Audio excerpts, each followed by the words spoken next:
ទីហើយដែរដោយបន្ថែមលបឿននិងចលនាអង្គយ៉ាងស្រស់ហើយប្រកៀកប្រកាត់គ្នាគូទី95ខ្សែទឹកខាងក្នុងយុទ្ធវង្សសែនជ័យដែលស្ថិតនៅក្នុងវត្តនិមលសាគរព្រៃជ្រៃ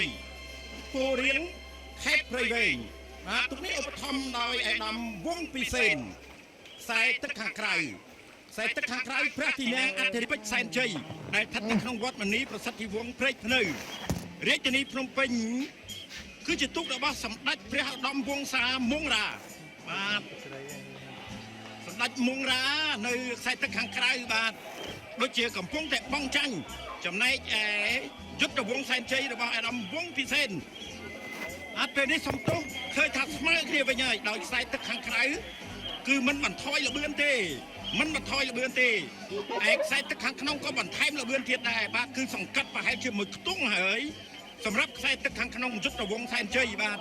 សកត់បាទគឺឈ្នះសកត់ប្រហែលជា3ខ្ទង់តែប៉ុណ្ណោះទេសម្រាប់គូទី95រវាងយុទ្ធវង្សសែនជ័យនិងព្រះទីន័ងអធិរាជមកុដពេជ្រសែនជ័យគូទី96បានឆ្លងផុតថង